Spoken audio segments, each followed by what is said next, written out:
Welcome to the channel. In this one, is Buju Banton done of the Rastafarian movement? Is he trying to done up the Rastafarian movement? A lot of people act as if he's absolved from redress. Or another topic they try to use is call people who call him out as bad mind. In elementary reverse psychology tactic, they try to get people to kill them more as a way to muzzle them from talking the truth. This is Upside the World, TV, the channel where family, friends and folks can dialogue with an open mind. Now Buju Banton got back his visa, and there were some people from the Rasta community who were inquiring about what the process was and how did he get back into what Buju himself called a Mary Macallan. The Rastas are asking for answers from Buju Banton, and rightfully so. There is this thing in the melanated or black community where if someone have some fame, some money, and have 20 to 100 follow backers running behind them, then people tend to want to excuse them from the expected accountability. Rastafari is not a Bible movement where you can jump in and out when it's beneficial to one's personal gain. But then you don't brief the information to the people of the actual struggle that you claim to represent. Buju Banton did not start out as a Rasta, and I'm not sure if he was born to a Rasta family or not, but he did decide to join a movement started by real people. Nothing allegorical about it. Buju Banton is the one who told black woman, but how if one of them body jaw black, them thing now shot, and them need the whole Nadinola crap.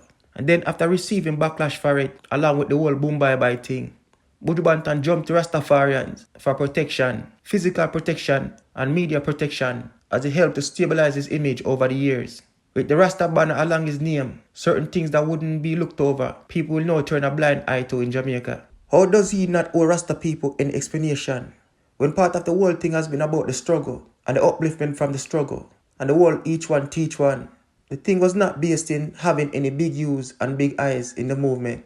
And as such, the ways of engagement when representing the movement is probably older than Buju Banton parents themselves. The question is, was Buju Banton turn to Rasta apply after seeing Bob Marley had died nearly a decade and a half earlier? Ghana's sake had died not long ago in those times, and this would be a personal thing of his to enhance his career. Was Buju Banton turned to Rasta his version of rappers turning to the FOI for protection and what comes along? Only difference is, no matter how big a rapper gets, they understand you're not bigger than the movement to face redress or to be questioned on what's going on. Buju Banton seem to love using what them call a fork tongue, saying one thing this second, but doing another thing the next moment. 1 minute he's saying, don't trust my people. Next minute he's next to the same people them. Unless him alone for trust the people them, he might tell everybody else not to trust. Him trust them enough to the point where he make an elementary, naive decision to trust some outsiders him just met on a plane. And them lure him into a drug warehouse. And on the tape, clear as day,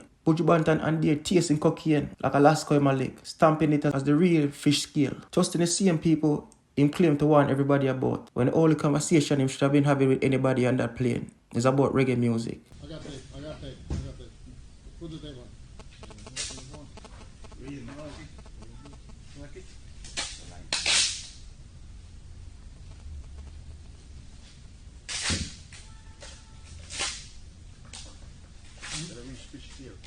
Fish scale, huh? ¿Recuerdas esa palabra?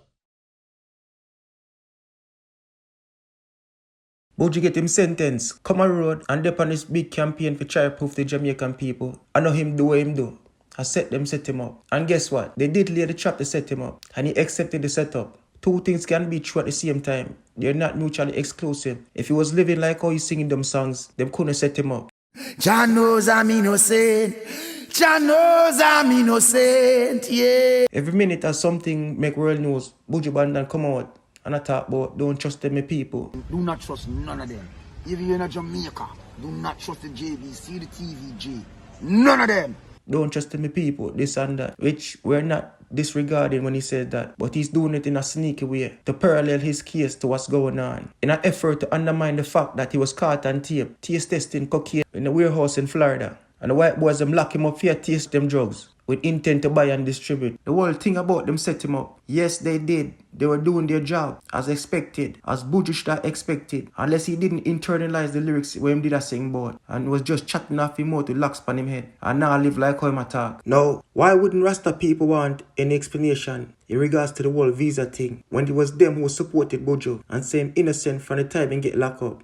through the trial, even years later when them see the video inside the warehouse, till the day them let him out of prison and then fly straight to Jamaica. And even though everybody saw the video, them just decide to leave it at them just set him up. Set up Buju. On top of when Buju reached Jamaica and the whole long road to freedom concert, it was Rasta people who support him as he make it look like say him don't jump up on the trampoline in the Babylon playground. With all this, there is cause to pause and questions to be asked and answers to be given to the Rasta community in regards to the whole visa reinstatement process. What information does Buju have and what development does he know that can be beneficial to his Rasta sisters and brothers that they can be wary of and use to their advantage if in need? Cause if it's information available to Buju and it's of legal information, then it will be available to anybody else, but not putting it into light so they can see what's going on. It make the thing look like say, oh, you just run to Rasta when Babylon do the inevitable and throw you back to where you come from. If a person don't want to be held accountable or face any redress, then stay away from people movement and stand alone.